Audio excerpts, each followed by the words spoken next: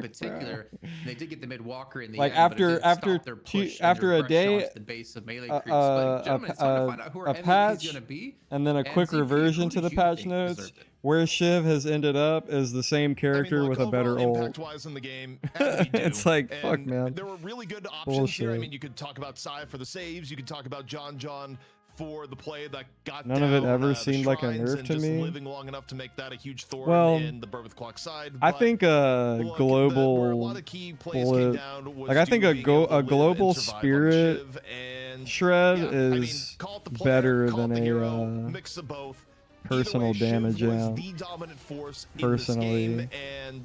So that was a nerf to me, but they changed that, so it's back to being a global spirit shred. And because Slice and Dice does spirit damage, it infinitely fucking scales again. Like tells it all. It's pretty common to sort of see infinitely scales every time you hit a fucking. This guy's like it self-perpetuates into spirit damage. Like you don't have any options for like sort of picking him up. Like fucking you really need to limit that. And look at that shit, dude. Killing blow again right here. Hit him with it. No, he didn't even have to, but he could have. He could have killed the Mirage with it too. Ignoring him until later in the fights because he is highly relevant. Is vomiting damage, especially with full range bars. So like. He's a really difficult hero, I think, for a lot of teams to deal with. And you slice and dice someone, it lowers their spirit resist. You have full rage, it hits them again, lowers their spirit resist, does spirit damage as you do it. You know, it's fucking bullshit, dude. It's insane. Again, but not to mention a Shiv on top of that who can act almost solely as a frontline as well. But you know what, melee creeps, they need to take their title back here as they take on FPS Lounge in our finals, and they're gonna need the energy, they're gonna need the momentum. The DLNS chat is just on some like copium. Until we head to a break, so we're gonna do so. That guy said, "How often do you fight a good Shiv?" Back here with our money match. It's late. Give me a break. Like, dude, it's like not. It's not even the. What is that like? I don't even know how to answer that. Like approach that comment. Tank should not be able to do any real damage. Like Shiv, dude, Shiv is like his own thing, dude. He's like not. It's hard to tell what the fuck that hero is, man. He's just like in his own tier.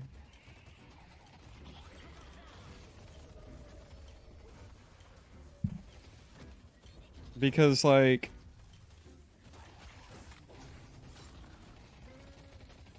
he can like clear damage with a button, and then also like if you give him certain items, his sustain is just like unreal. And like Healbane is an item that exists, and his 4 is like a sub percentage fucking execute that gives you like an after image cleave that does spirit damage. That's like a 1 button hit twice that resets on hero hits. And backing up to the execute, if you successfully execute someone for a brief amount of time, you can like press the button again and do it again. And it's like, I mean, it's absurd. It's just, yeah, I mean, the character is probably like the best character in the game. Honestly, like just saying all those things out loud makes me realize that more and more.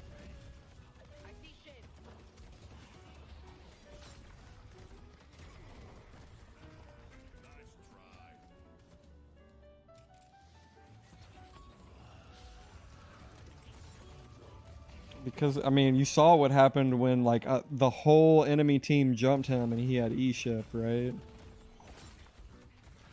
You know, let's not forget the team element.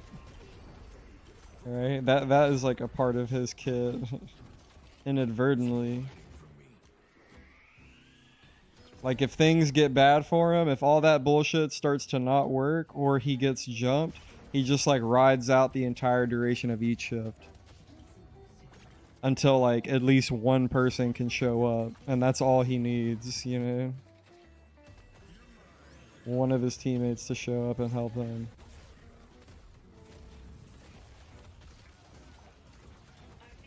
Like, you pretty much just have to like completely hate crime that character, unfortunately. I'm talking silence, curse, like knockdown, Moe and Krill ult that motherfucker, put him in the Baroness. And maybe after life swapping him as Geist, maybe you can kill him.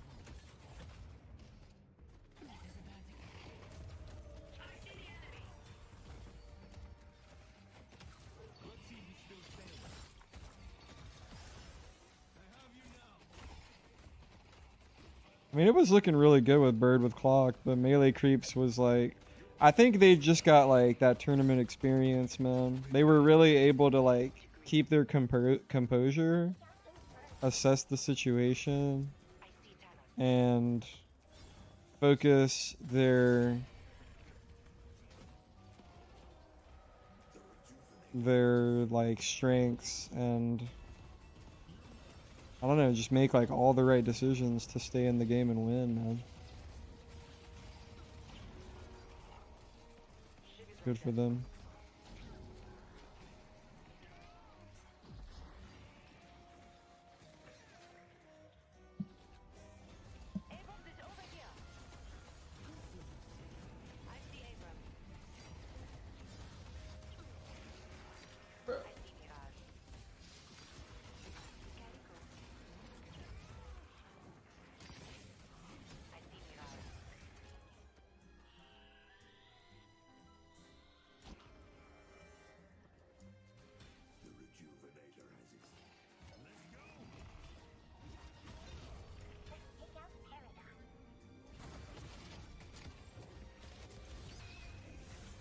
Good.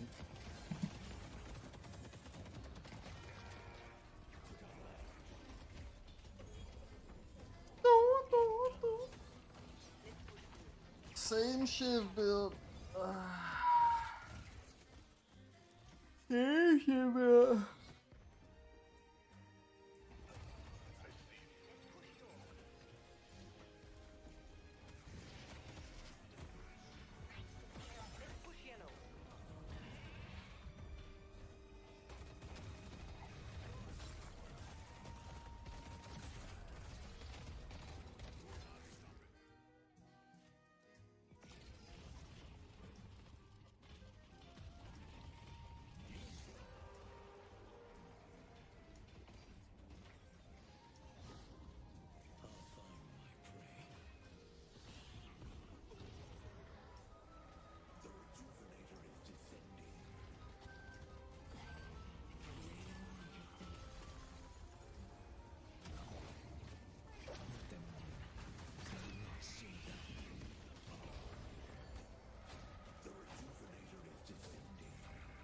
I think you died by the Temple Guardian.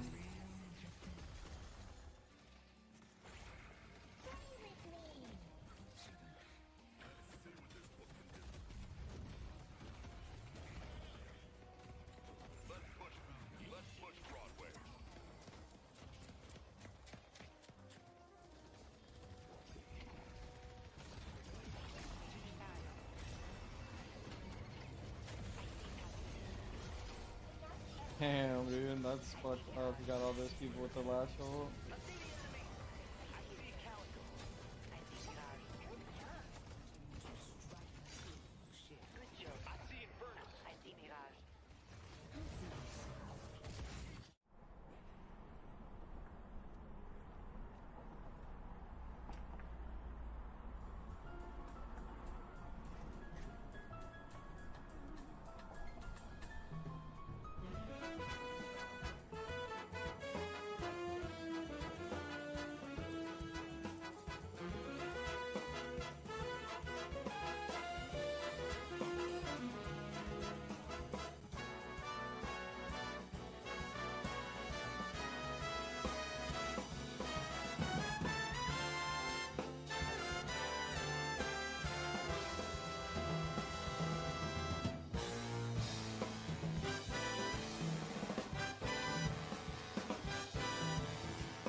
It is finally time to kick off the match that has been happening here on the night shift for a few weeks now. Melee Creeps look to take back their title, their rightful place on the throne up against FPS Lounge, or is that throne going to be calling itself a new owner?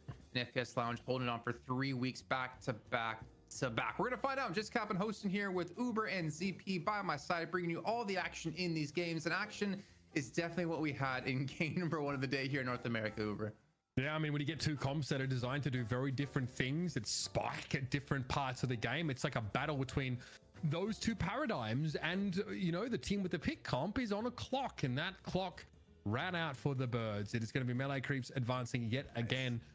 And after last week, like I'm really curious what they can do here. They're still in flux in terms of their roster, but they looked pretty clean on the finish in that previous game. Well, ZP, looking ahead here with the Melee Creeps FPS Lounge matchup, talk to me about these last few weeks, man, because it has been kind of crazy between these two teams.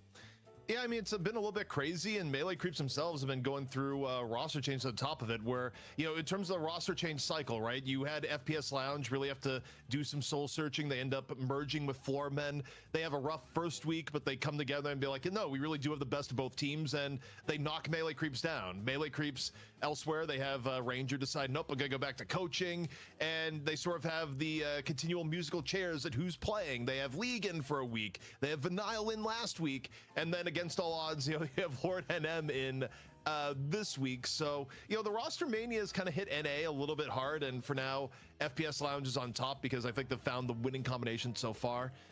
On paper, I actually think FPS Lounge is probably stronger here today, but, you know, you never know what can happen in any given series. Yeah, and I think with the patch as well being pretty much a day old, you really don't know what's going to happen here going into it. As you can see, the last 2 weeks, I have to correct myself. Thank you, production. It was 2 weeks in a row that FPS Lounge has won, with Melee Creeps previously holding the title for 3 weeks straight before that. And it's been kind of back and forth now between these teams. I honestly, I would say, and it obviously looks like FPS Lounge has started to really kick into the honeymoon period. Is Floormen now known as Melee Creeps? 2-1 in Shift 43 to 2-0 in Shift 44. I think Melee Creeps, though, Uber going forward, I think Floormen is like now having known as Melee a 6th Creeps, spot maybe. that you have to fill, having to find the talent in NA. They tried some new and up-and-coming talent, didn't work out. They're trying some older talent, and so far it has been working out, but I don't know how or when they're going to find that magical puzzle piece to unlock that, what was it, 16 win streak they had in a row at some point in Night Shift? Yeah, look, I think the region is sort of growing up around them. I would suggest that we have departed that era pretty solidly. And, you know, like we talked about Melee Creeps that were internally trialing players, right? Vinyl was sort of one of those. But I think when you've got a team that's so well established and is so used to winning and getting results, it can be hard to sort of fit in. And it could also be hard for them to like find the right fit. I think Lord and M, in terms of today's purposes, has looked really solid, but I'm sure, you know, they're probably still looking for a way to properly round out this squad. ZP's implying that if they win here today, Lord and M would be returning to being a permanent fixture. I don't think that is the case, but where are the talented players to fill this roster out? We're not going to know this weekend. I'm sure their search is really going to shape the future of North American Deadlock.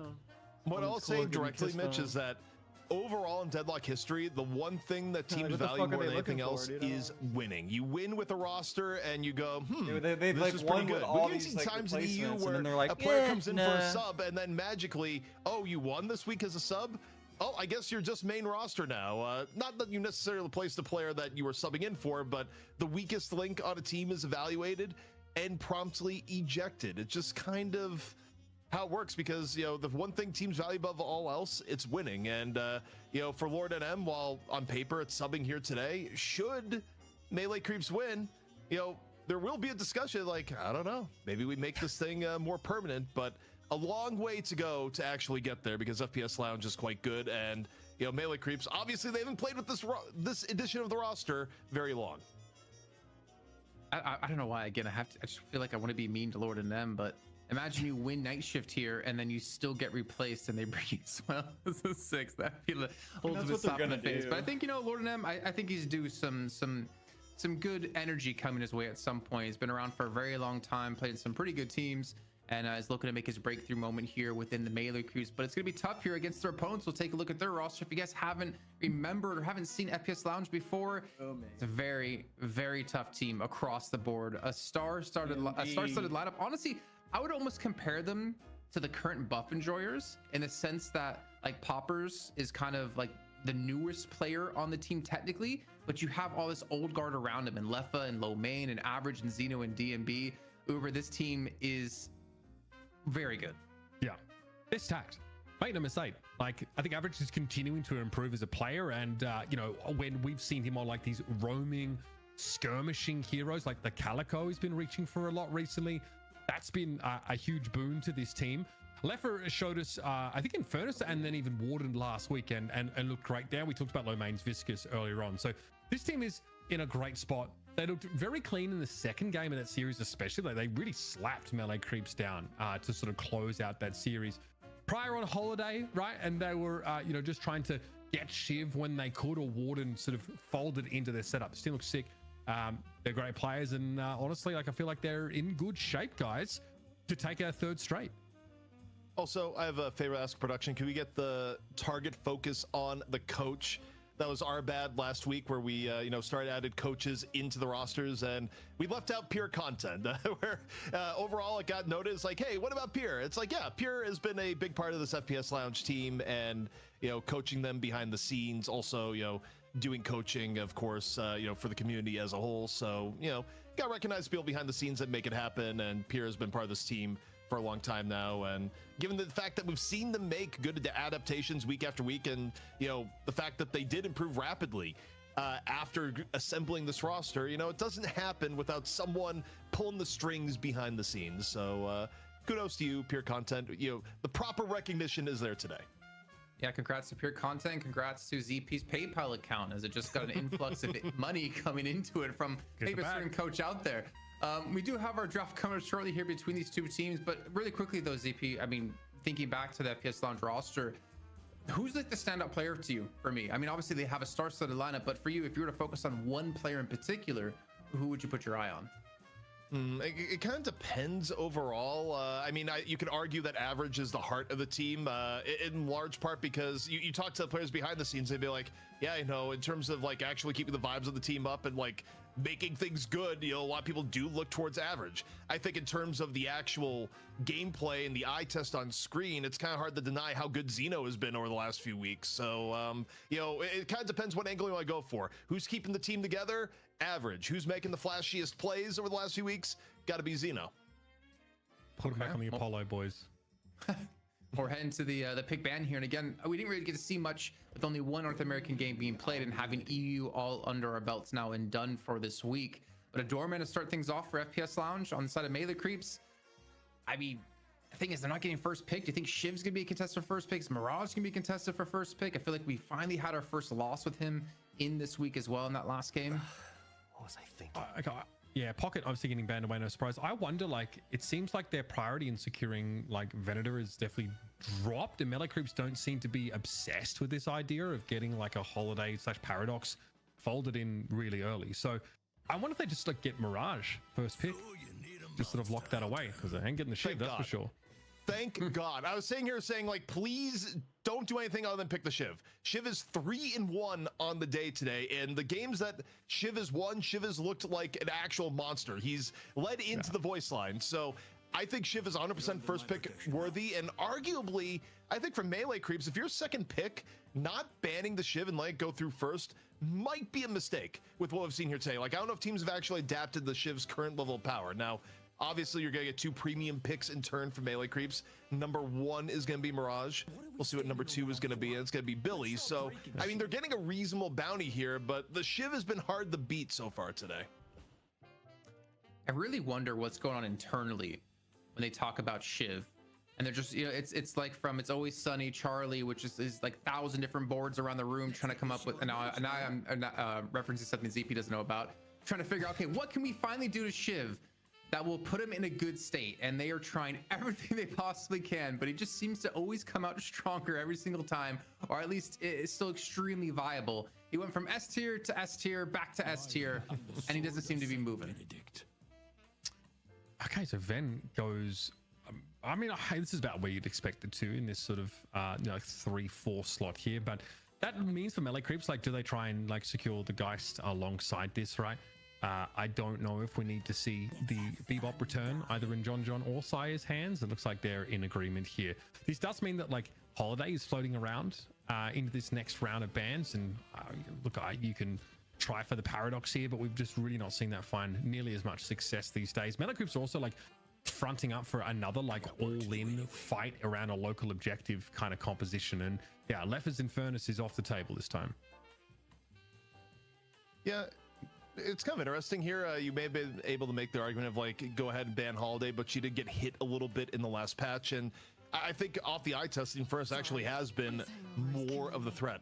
FPS Lounge, though, kind of looking at the last game, deciding, nah, we don't really want you to stack as many frontliners. They took away the Shiv and they banned the Silvers. So, you know, melee creeps, if they want to be super tanky, at most, you're looking towards something like maybe pick up at Abrams for Saya at this point, but is he going to be on the Viscous? Yeah, he is. So the Abrams may be off the window.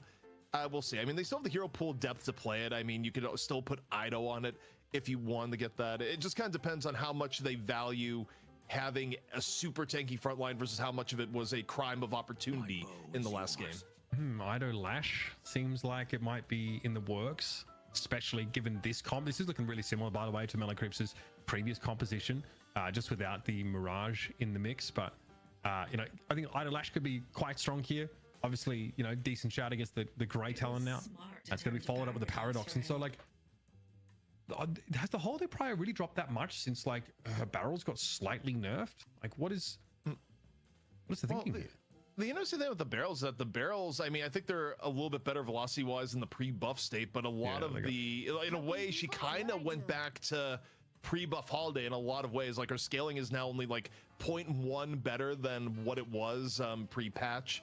And, you know, the barrels aren't as fast. So, in a way, Holiday kind of got a little bit reverted. Didn't stop her from being high priority in EU, though. But final pick comes out from Melee Creeps and is actually going to be the Abrams. So they still want something that's heavily tanky. But I think the one thing of note here is that you don't usually see both Ivy and Viscous picked at the same time. That is going to be the case here. And I mean, you talk about a comp that's going to have all sorts of survivability. I mean, Ivy, Viscous, and then the rest tanky, plus a Mirage who's hard to pin down. Look, guys, this like last pick 7 is pretty decent here. FPS Lounge have got like a really good roaming comp, right?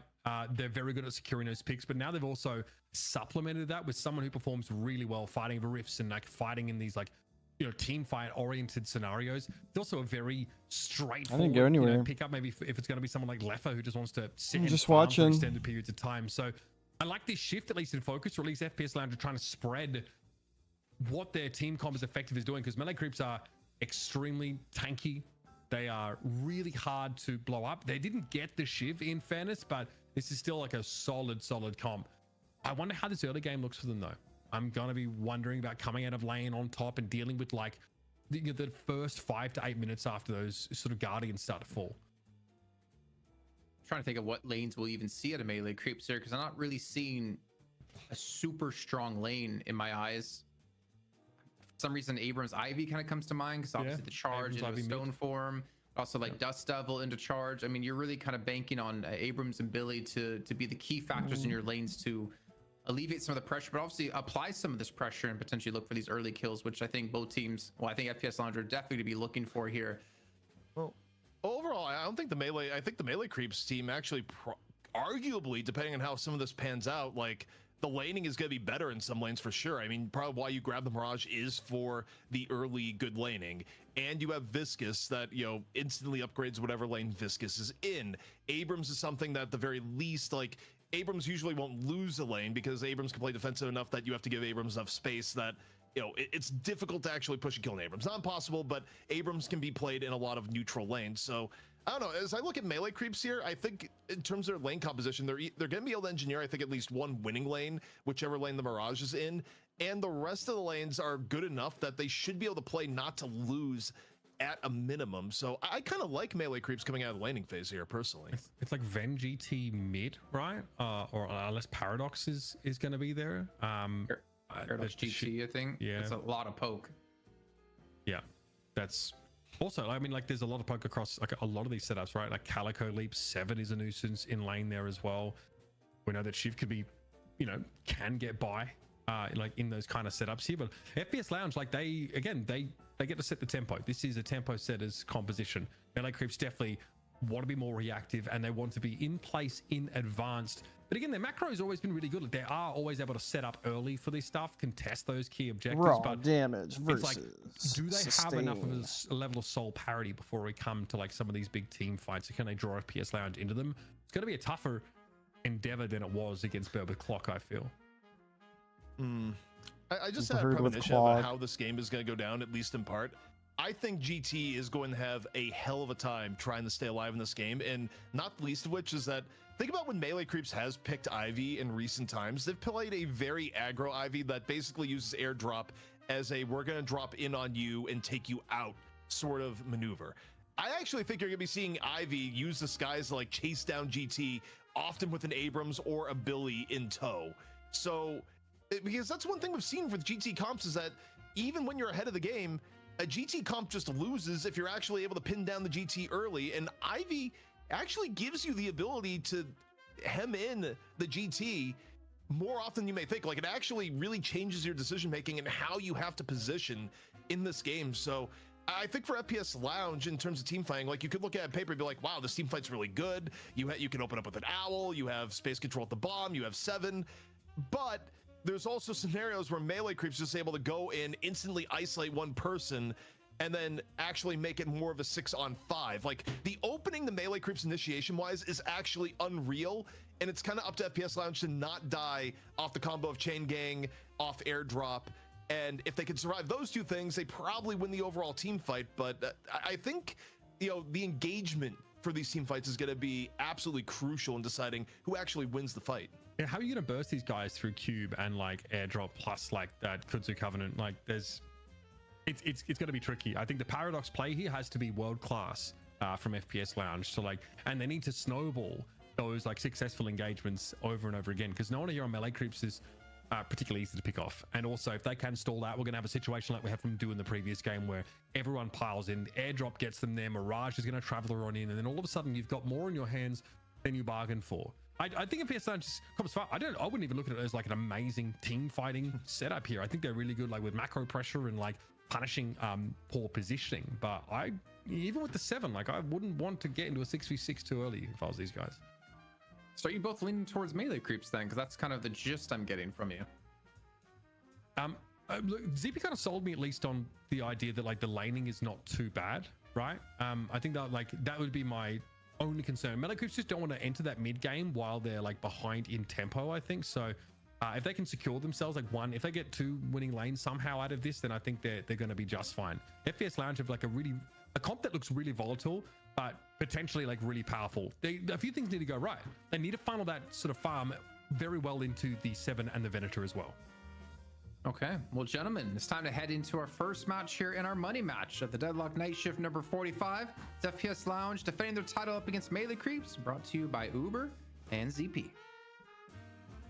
All right, let's get this one started, folks. FPS Lounge have ruled the roost for the last couple of weeks, but Melee Creeps are never one to stay down long, always looking for an edge, and more than happy to retool if things aren't going their way. Honestly, kind of surprised they didn't actually lean for a lash at the end of this draft, clearly feeling like they still have strong initiation potential. And I mean, imagine Sire's going to be on this Ivy here, pretty scary prospect. Obviously, Lord and M, they had their silver band out, so that also could be a role for them. So look, I've got a good feeling about Melee Creeps here. I'm very curious about the first 10 to 15 minutes of this game, though. Yeah, I mean, I think the window for FPS Lounge, when you look at how they're set up, is that ideally you get combo plays between your GT and your Calico, right? Where FPS Lounge, you're looking to actually get pickoffs when Melee Creeps is in the middle of rotating. You're using Calico for crimes of opportunity in addition to the Owl. Melee Creeps, by contrast, they're looking for slightly more setup ganks using airdrop, and again, often probably going to be looking to the GT in the bigger battles. So I actually think how both teams want to engage is pretty interesting in how this game is going to break down. Also, okay, it has to be Lord and M on Viscous. I can't imagine anyone else on Melee Creeps that would be sitting here advertising Crayon's co-stream at the moment. By the way, shouts to Crayon. Shout out Crayon. Friend of the stream that anytime we do co-streams, Crayon is usually along with us. But I don't know, Well, we'll see what the names are. And yeah, it's Lord and Amon Viscous. Dead giveaway there, Mitch. Yeah, 100%. And obviously, Saya over on the Ivy here is something well worth like staying glued to, I think. Can Xeno be the playmaker? Continue to be the playmaker for FPS Lounge here. It's obviously going to be a GT Paradox mid lane setup against the Ivy and the Geist. Very, very safe here for Melee Creeps with some nice CC in the form of that Stone Idol. Some shuffling here going on though, as it looks like Do is headed out towards that left side of the map. Yeah, and a little bit of lane chess, as it were. Melee Creeps looking to consolidate in on the left. And yeah, I mean, it's kind of interesting who's playing what, where, you know, if John's on Geist, it means that, you know, John won't be on something like the Mirage, and it's opened up for Do, who ends up playing it a little bit more actively. And on that note, for Do's hero pool, you know, the one thing that may be disappointing people is that Celeste got some buffs this patch, but not enough for Do to take up the mantle once more as arguably the best Celeste player in NA, at least of the players playing actively in competition. Yeah, definitely a pleasure to see Do on those movement heroes. So interesting, we'll have the Viscous move towards the right side. Maybe that's to try and keep the 7 Shiv quiet, or to maybe like put a bit of pressure on. But Melee Creeps are already investing a little bit in trying to get those winning matchups. We talked about how, you know, transitioning out of the early game safely for them is going to be very important. Already they want to try and harass for some of these neutrals here. Kudzu bomb thrown in, rudely interrupting here is Saya. John steps up, gets a kiss there briefly, thought about a parry opportunity. We're over towards the right side of the map, and you can see exactly why the Viscous is moved over here. A lot of pressure being put down. Therefore can't get too close. Those splatters are almost omnipresent. Yeah, I mean, the Viscous resurgence has largely been driven by the fact that people realized, hey, splatter, pretty darn good. Don't need to worry about landing puddle punches early on, or how that ability changed when just splatter. It's one more difficult abilities to actually react to, and I mean, any lane with Viscous is an instant upgrade. In fact, they spread out their lane power. Like, you could have done something like a Viscous Mirage lane, but that may have left the other lanes a little bit underpowered, so yeah, instead it was split up, and, you know, lane phase is looking quite good for Melee Creeps here so far. Look how pushed all of those lanes are right now. Each 3 lane for Melee Creeps is getting a bit of Guardian damage here off the rip. They're all postured pretty aggressively. Obviously, Do is going to look to be, you know, pretty proactive in this role. And just a real nuisance here. He'll be alongside the Abrams, so a lot of harassment. Obviously, I don't want to take too many of those Gloom Bombs here. It's pretty high sustain sort of Calico they're going up against, but yeah, not always. It's not the most common to see Venom to move to a peripheral lane, but when you've got the Paradox GT, that's got to be done. FPS Lounge, I think their biggest power spike here, and it's not that Melee Creeps aren't going to have options also when they get their ults, but the 3.6k mark, a lot more important, I think, for FPS Lounge, particularly when looking at who we're looking at here right now in low main. And low main really struggling to defend territory here on the tier 1 camp, as once more, just a swift, efficient evade by Melee Creeps. Yeah, it's just Giga sustain on the Melee Creep side. A little bit hard to deny this. Although, on the push-ups that FPS Lounge have had, they've been able to put good damage down on this Guardian. Okay, a little leaping slash there. Nice little exchange there. Very much a favorable trade here for the Calico, despite the damage on the backside that Do was trying to amass. Still a very far forward push lane here. So again, if Melee Creeps do get like too aggressive here, they do open themselves up to sort of roams in from this Paradox, for example. I have to be mindful of that. Yeah, the game state changes pretty dramatically once most of FPS Lounge is at 3.6, but, you know, Melee Creeps trying to eke out a bit of an advantage before then. And again, you kind of look at the lane state here. Left is actually in a world of hurt, nearly about to go down elsewhere on the map. He's been struggling. Yeah, just constantly getting shoved back. This pressure from the Viscous Billy is really mounting. He's been having to play from the tops of the buildings just to try and shove these waves back on out. Been uncomfortable, to say the least. A lot of poke damage here being felt by Ido, but he's certainly got the kind of body to sustain through it. Dust Devil away instantly there for Do. He could kind of see the writing on the wall. Trying to trade back favorably here, but it certainly looked challenging. Poppers is just biding his time here for a moment. Both busts went to Melee Creeps, by the way. Gun buff for John. Nice little pickup. Yeah, you don't hate it, especially early on. Saya, meanwhile, going to be grabbing the spirit for even more deadly Kudzu. Poppers kind of flirting with what could be an opportunity here. Dugan all sorts of low and like catnip to a Calico, really. But the splatter from behind doing all sorts of damage. Lord NM puts Lefa to bed. Yeah, it's dangerous though, I think, for Average. Stuck with a knife there, but Average, yeah, exposing himself there to Lord NM again, who off the splatter once more finds a big pick off. Yeah, this Viscous Billy Lane is brutal. It's a pain point for FPS Lounge at this early stage of the game, and that Guardian is going bye-bye pretty darn fast. Lord NM here has to make use of the goo ball. Will be stunned up though. It's not enough though to account for his remaining health. A little bit of cheeky mechanics here, and he is somehow able to slip away. That's nuts. But yeah, he keeps some of the momentum from Goo Ball even mid-stun in that moment, and just barely enough, though. Has to be careful on the zip. There are, like, angles where you could hyperline someone from afar. None of those angles are actually hit at this moment, so, you know, a very tortured escape from Lord NM, but an escape nonetheless. But as Lord NM is away, Fishcake's just getting dove off on the right, and I think Fishcake just... Is he gonna tick down, or do you get away? Just gets cubed, I think, in the nick of time. May have had a knife in him. Big cube there. Fishcake obviously with Chain Gang ready, but too low for those resistances to really matter. Guarding going to be parried here, and Lord NM realizing in a 1v2, doesn't matter who it's against, it's going to be dangerous now. Stun impending. Oh god, Stormcloud also being used quickly out of line of sight. Lord NM gets, and now Fishcake's coming back into the lane with the Chain Gang ready. Lord NM though, oh, the owl from low main, all the way from downtown, sent from mid. Chain Gang though allows Fishcake to pick up the kill on Average, so it's a 1-for-1. Funny enough, that just funnels more than Bill in. The dive in on the low main. It was that an airdrop opening? Airdrop might have been used a little bit earlier, but either way, that was Ivy in on the hunt. And I feel like, Mitch, you're going to be seeing this a lot this game. You kind of call down the draft, but in terms of the skies, like GT is comfortable in the air, so is Ivy, and Ivy brings travel for 2. With the no owl available there, low main clearly considered a bit of an easy target. We talked about the volatility around that 3.6k mark. FPS Lounge having a lot of these very impactful ultimates, but you know, both the owl and the Stormcloud end up heralding like at least 1-for-1s for them. So not exactly the sort of blowout you're looking for once you hit those ultimates. Whereas like melee creeps, a lot of them at 3.6, it's just durability that they're going to be guaranteed, or in Doo's case, like a more mobility around the map. So not playmaking ultimates, so to speak, but still fairly important to turn the tide of an extended skirmish.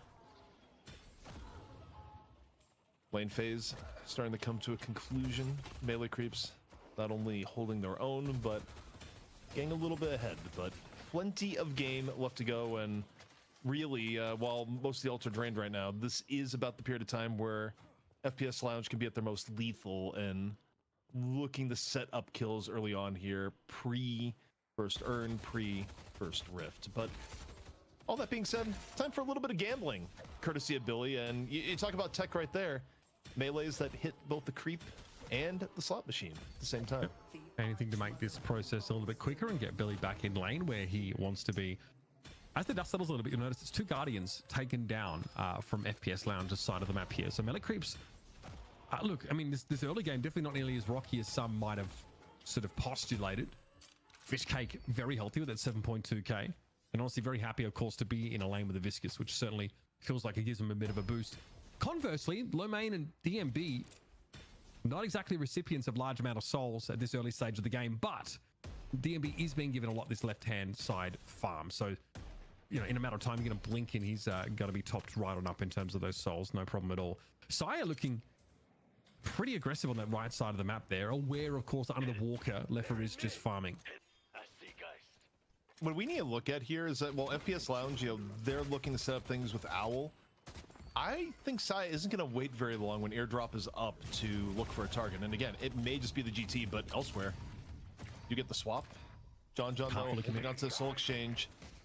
Feel reasonably good about the situation. Takes line of sight, but may not be feel good about the Owl coming in from afar. That's one way to stop the swap. Yeah, that's obviously the best way to play around that soul exchange there. DMB does go down on the left-hand side of the map, though. It's an urn that spawned up there with 3 melee creeps players in the vicinity. Again, Lord NM is involved in a kill opportunity, and he goes low and still able to get out alive. Urn here, very well positioned to be snapped up by Ido. And he will, of course, want to try and make this happen as quickly as possible to guarantee the highest bounty. I really do love the new urn change here, where it's the ultimate solution to a mechanic where people are just like, I don't want to run the urn. Running the urn feels bad. Well, what if we give you all the benefits and make it turbo fast across the map? Then it's like, yeah, kind of like that. It's real hard to stop the urn turn in. We'll see if there's an attempt here, and nope, Ido just gonna get it. But you do have to cover the denies. Yeah, jumping up, of course, and again, it's a pretty significant amount of souls worth at any stage of the game. Of course, Ido going to start clear away some of these camps. Big push on this left-hand side. So, you know, DMB has been keeping Do pretty busy there, but both of those players, you know, are happy just to sit, kind of idly farm, especially the Mirage, who can be wherever he needs to in a pinch. And again, melee creeps get both buffs secured. And survival on Ido, where, you know, Ido already one of the more aggressive Abrams, sometimes to his detriment. Less likely to be to his detriment. He finds the GT! Just a quick hello, and gets the fall through, courtesy of Chain Gang. Yeah, that is huge. Takes the snare happily there, and FPS Lounge, you know, they're the ones that, like, you would hope to be more proactive, right? With the Paradox, they did at least earlier find a pick off, and, well, as I say, Xeno does clean up Lord and M. So already 2 picks off the back of the Paradox here on FPS Lounge's side, but this Billy and Abrams sort of squad is pretty durable, pretty hard to get through, and Fishcake is almost at 10k souls here, so in a very good position in terms of how that build is progressing.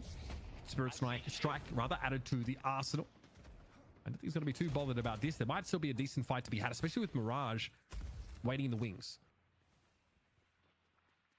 Even though the last little bit has felt a little bit melee creep sided, you look at the overall game state, and economy wise, it's about as even gets.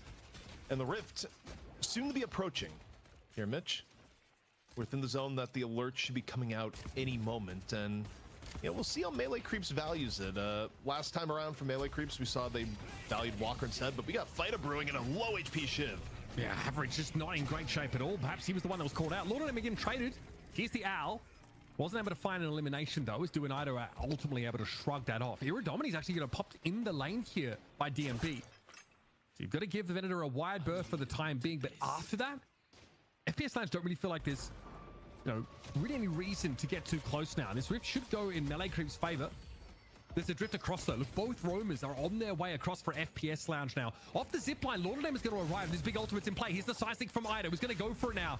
Quick setup, dive in. Venator caught out. This is exactly who you're looking for. Nice shoulder charge, follow up on the DMB, and there was a Dust Devil even involved there by Do. Now Ido's going to slip away. Cube is going to prolong the process and expose Average to the follow-up damage. He does eventually get bleed down on Ido. But each way you slice it, it's a 2-for-1 trade, and eventually FPS Lounge have to give this up. Feels like Xeno never really got there. Wasn't able to be of importance, and Sai with a supply drop, just going to make sure he has a commanding view of the situation. No contest here for FPS Lounge.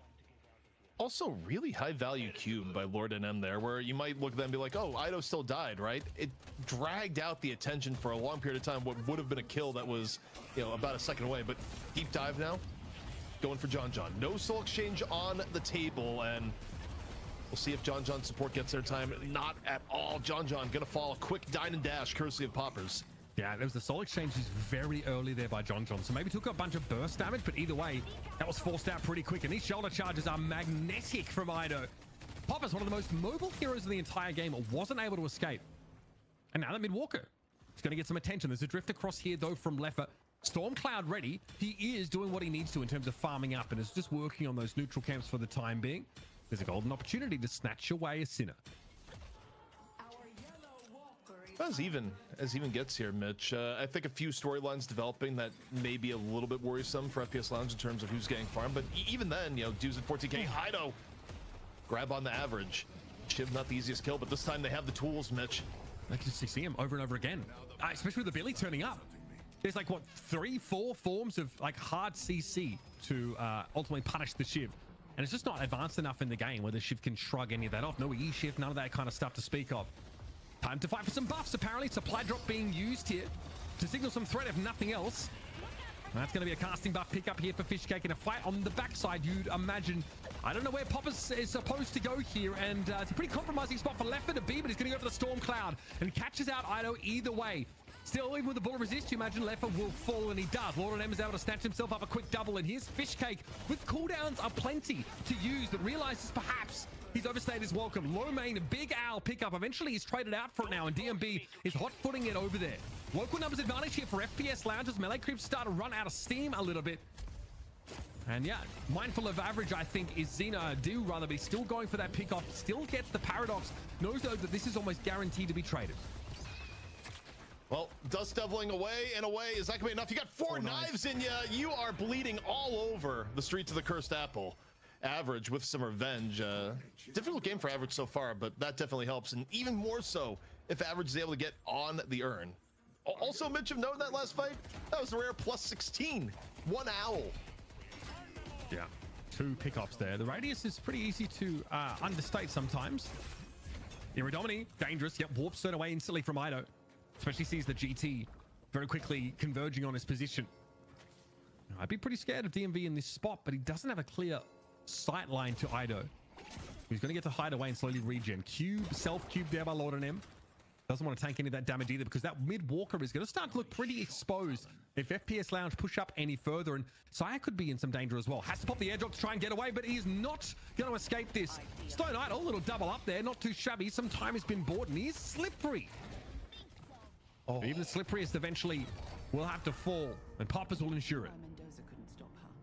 Reading the parry towards the end, not enough to actually get out, but the instincts to just drop the parry there, still pretty darn strong. Elsewhere on the map, though, we got Walker Pressure coming on in, and Do being a force of nature here, teaming up with Fishcake.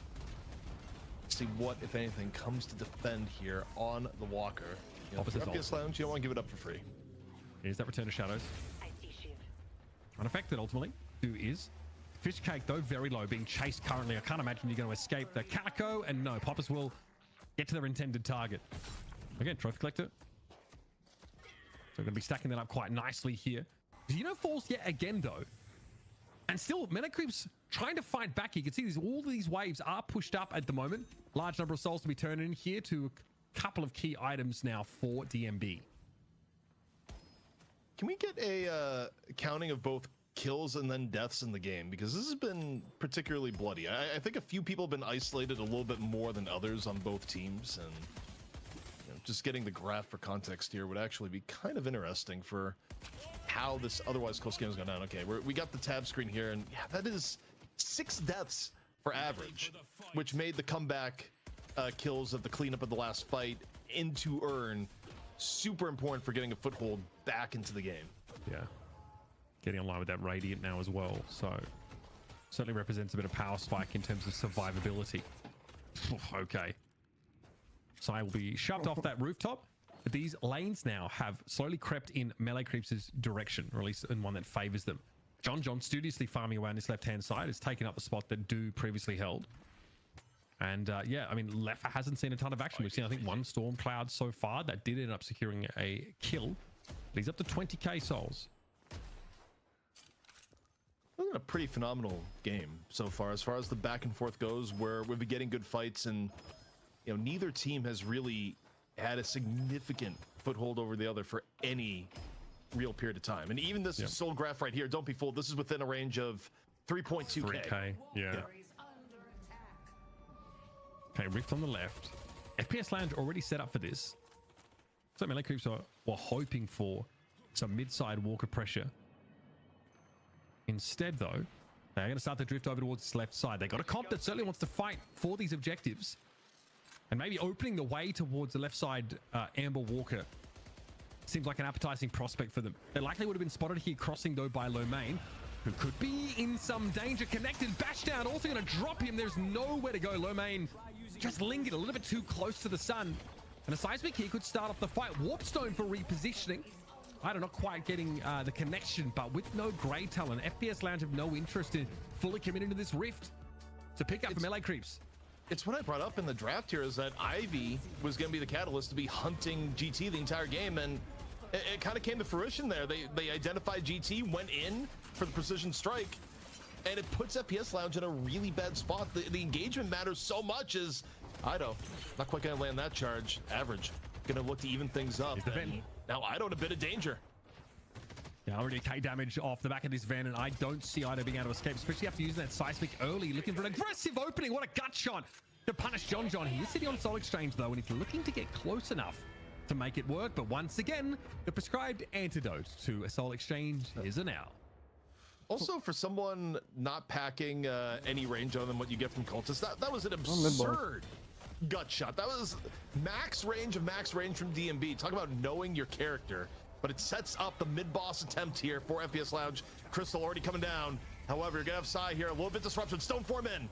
Yeah, he has to Stoneform early because of the activated item he's trying to avoid, but here's that Stormcloud. FPS Lounge have a little bit of team fight prowess baked into their comp.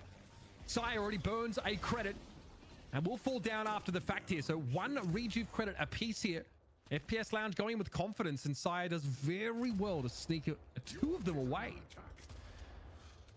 The play from Saya was, you cannot understate how impactful that was. Not only airdrop in, but the timing of the Stoneform just gave the opportunity for melee creeps to snag two of the rejuves. Now, FPS Lounge on the opposite end doing a good job to burn some of the rejuves and take down dude towards the end too. So, you know, it's FPS Lounge that actually get to leave with one. Well, they did have one intact, but Lomain just got dove again. Yeah, okay. Lord of M though does go down for that. That's the exchange for melee creeps. That leaves them with two players off the map right now. So a power play is in effect for FPS Lounge. They're still got a paradoxical swap available now. Left for under a lot of pressure. Chain gang used here. Ido going to be stunned up briefly, trying to play around this paradox wall. There's the swap. Return to Shadows also going to be too much for Ido to bear. Thought there might have been an opportunity to go forward, but Fishcake had to pull out of that fight pretty darn early on. Sire will come to the rescue, and they're going to have to set up to try and somehow defend this mid-side walker. Mid, not the easiest thing to take if melee creeps is able to go around here, but getting Saya would be huge. Average, sense a little bit of blood in the water, able to find Saya in the back. And now, can they get a little bit more? Shiv, harder and harder to deal with as the game goes on, but Geist just may be the cure. Yeah, John, a bit of a problem. It's not like you're sitting on an owl here to take them down. So this is where Geist can shine. John looks like he's happy to settle just for pushing FPS Lounge off this walker. The last remaining walker for melee creeps, as they've slowly but surely lost their grip on this game over the last 5 to 8 minutes. Yeah, DMB was able to get the left side while melee creeps was very invested in defending middle. If you have to give up one of the two walkers, you'd rather give up left rather than middle.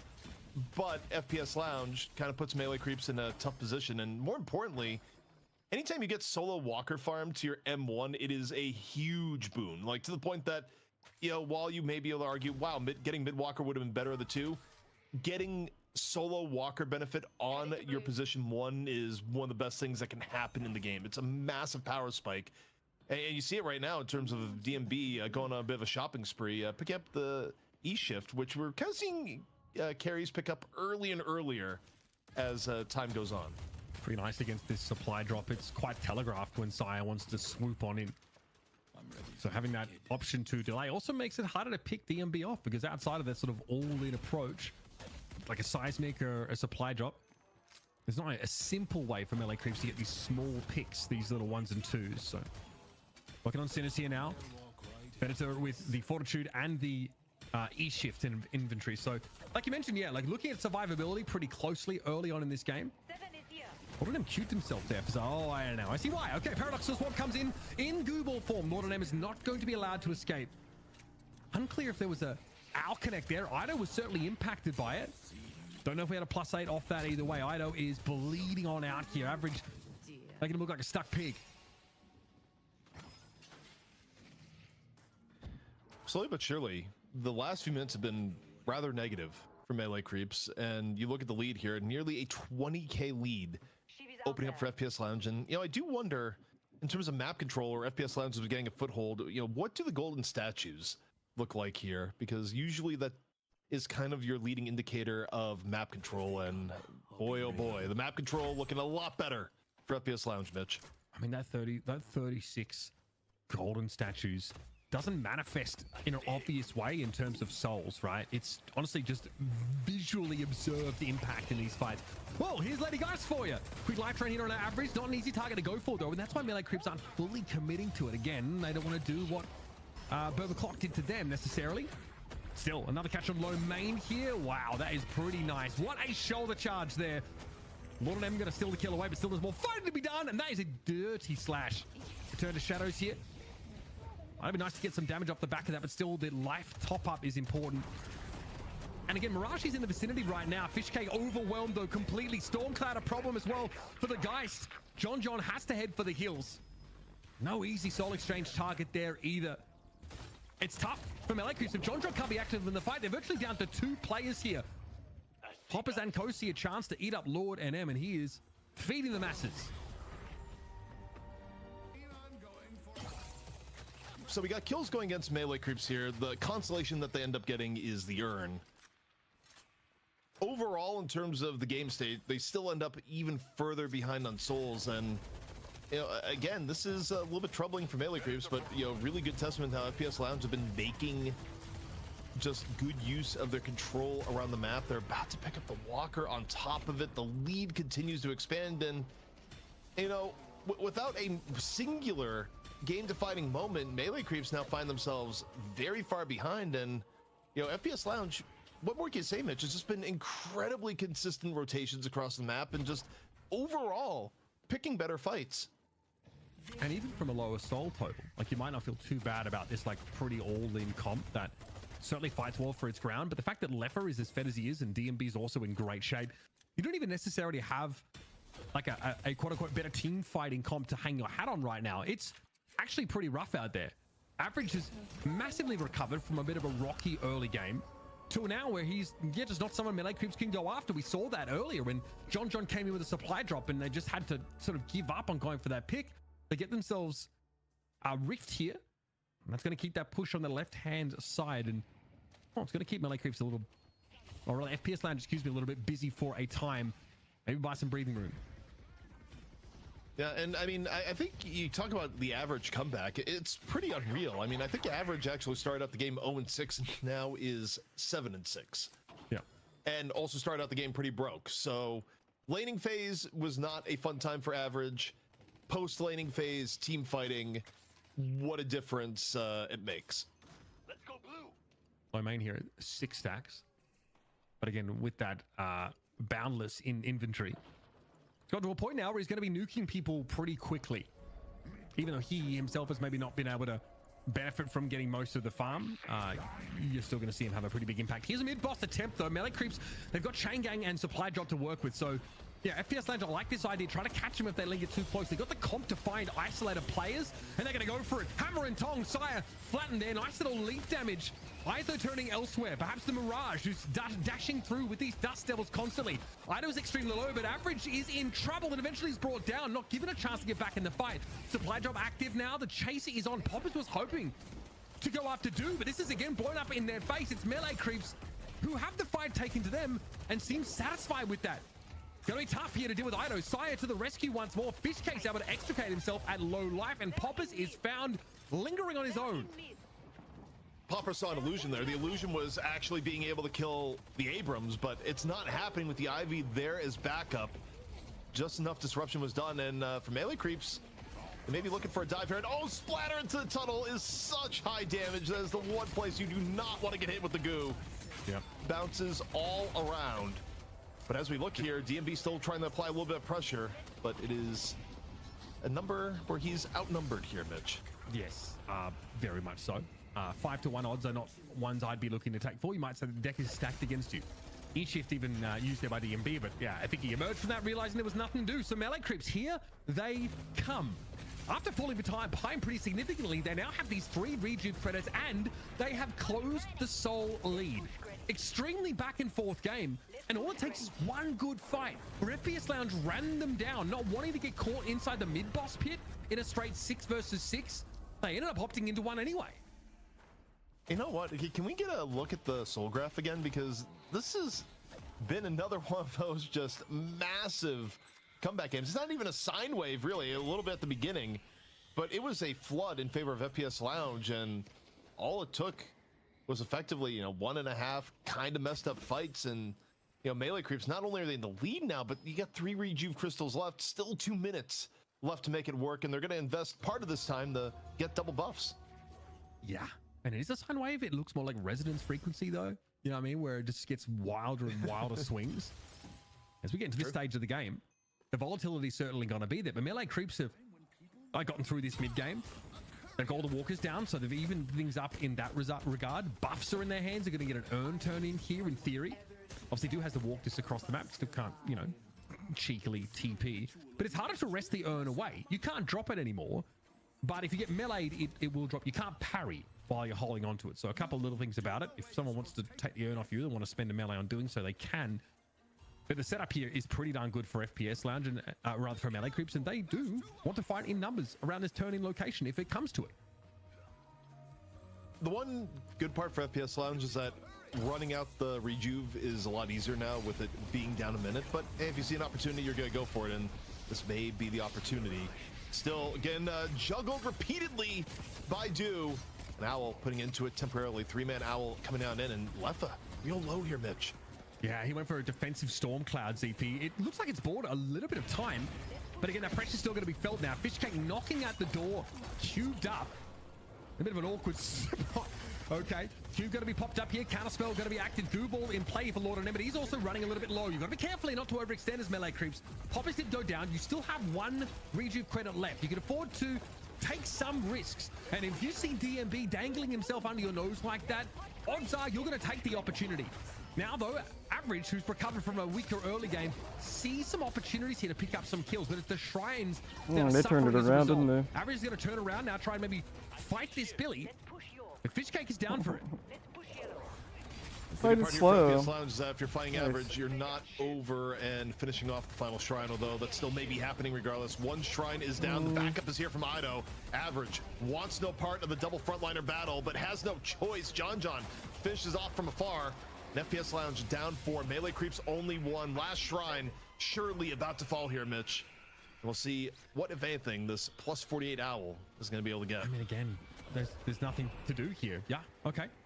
Get a couple stuns, but it's only left for low main that are alive, and left for just that refresher. So just the 1 Stormcloud we saw earlier on, it didn't even really seem to buy that much time.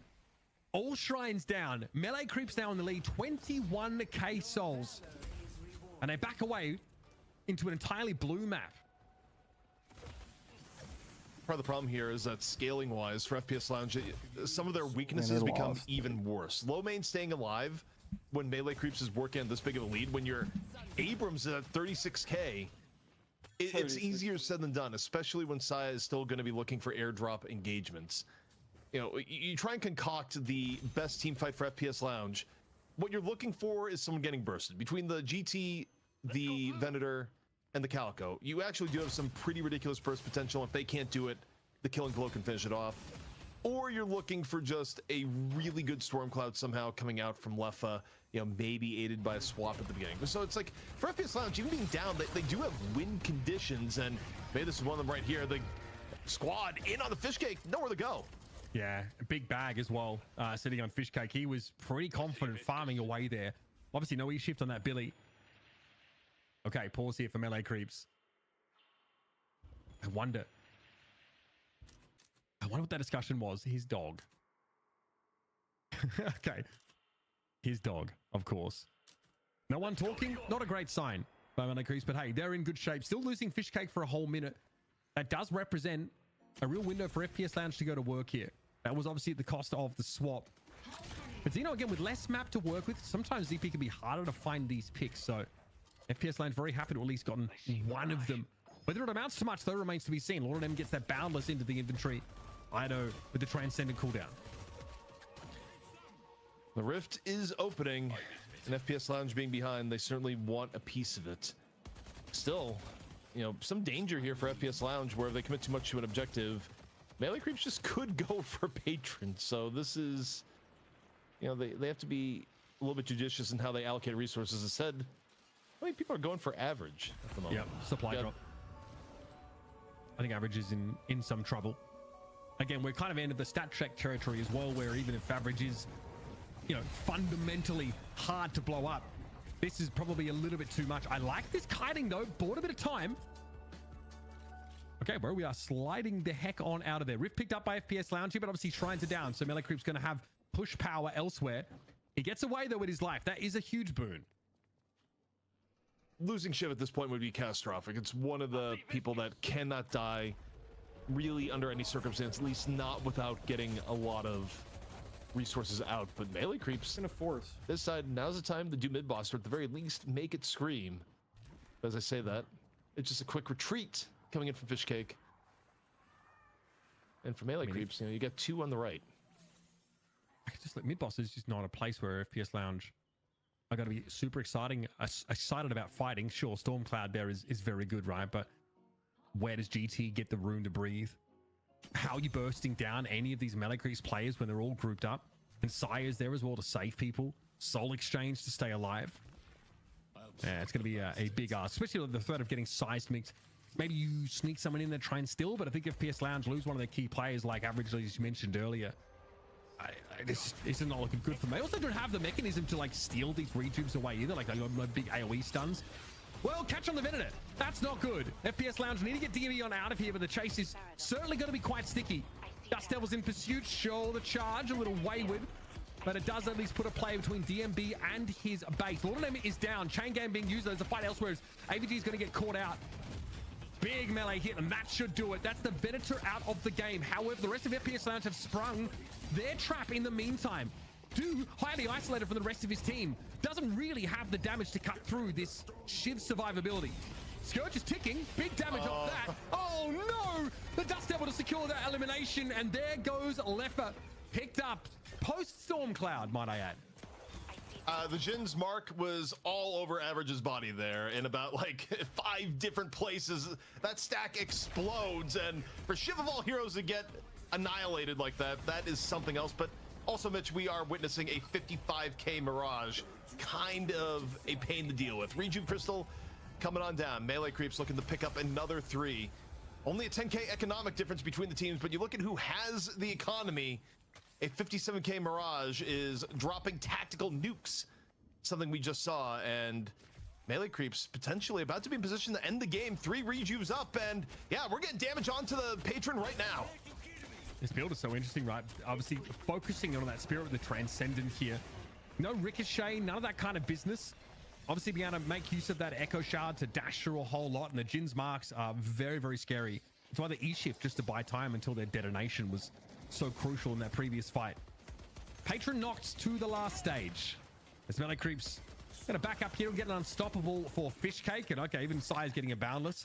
Scourge, this has been quite the shopping spree. Scourge still getting picked up over the course of the day, despite the recent nerf, where the nerf did hit it pretty hard.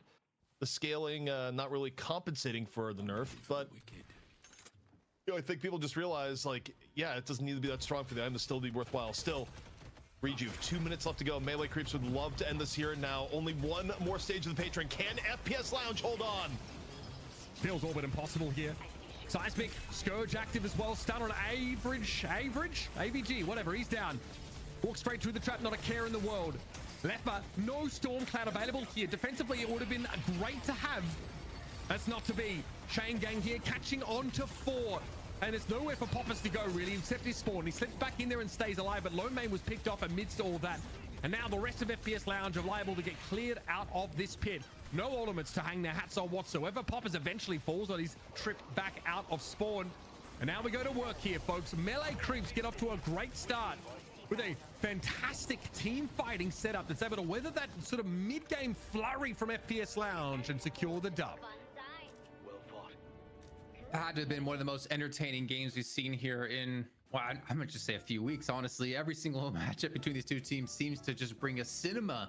But my lord, Dude got so damn far ahead, but also at the same time, if I'm talking about him getting ahead, I feel like Average deserves a lot of credit. You're talking about before ZP, he had a tough start on that Shiv. You mentioned about like 0 and 6, was able to bounce back to be up to like 7 and 6. He was able to keep himself alive in this game, but unfortunately, Dude just kept getting stronger and stronger to the point that he just wasn't able to be dealt with anymore, ZP.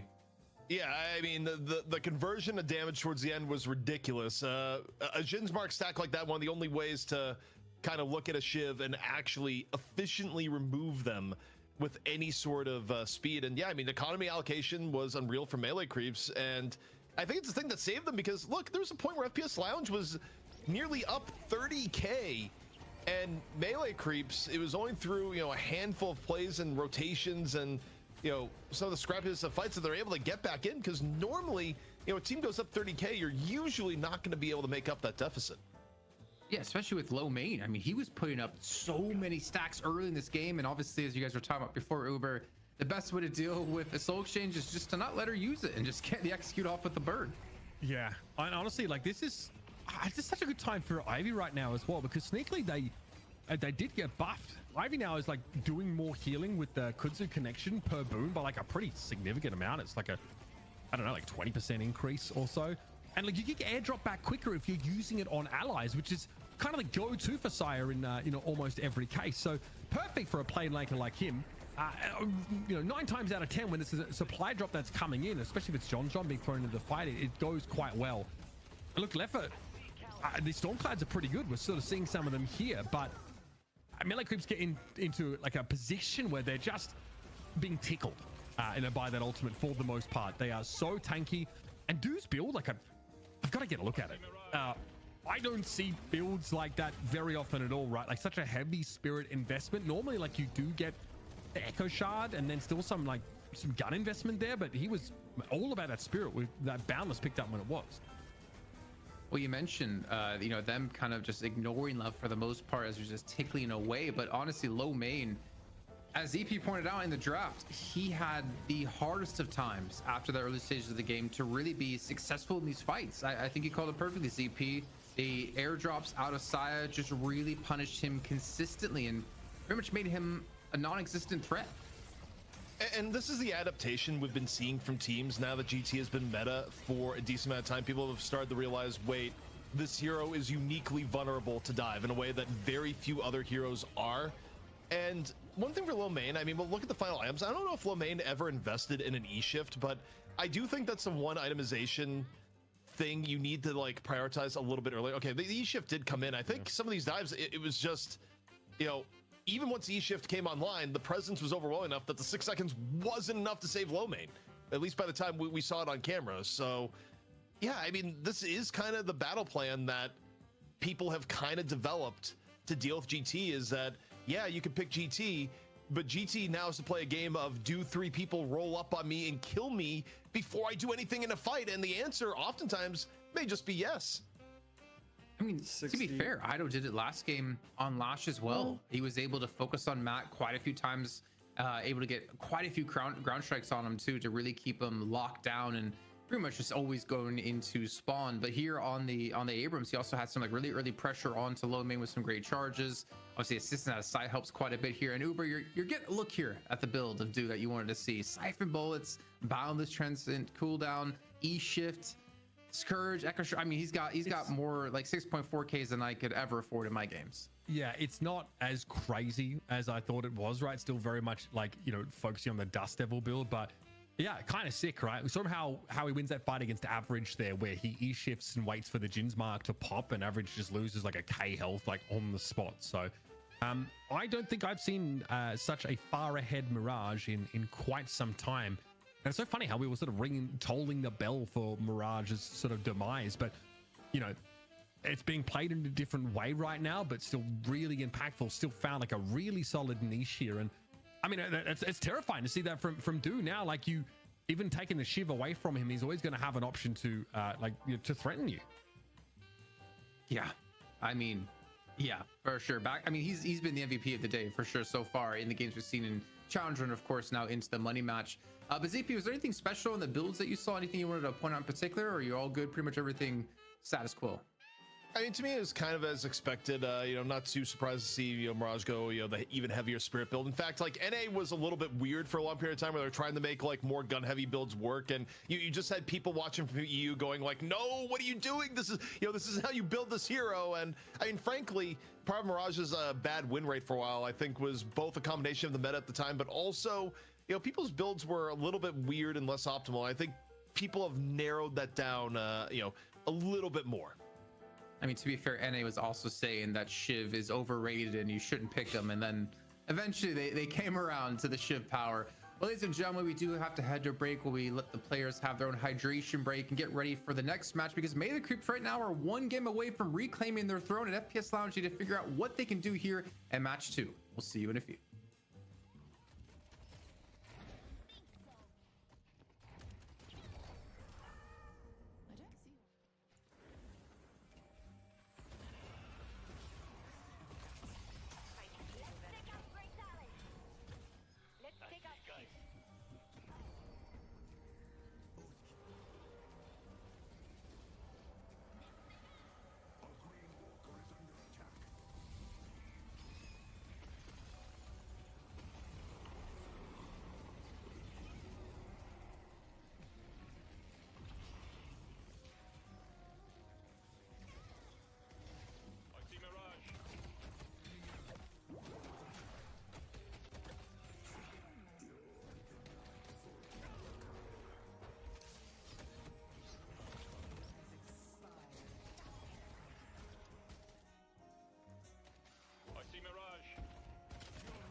Viscous.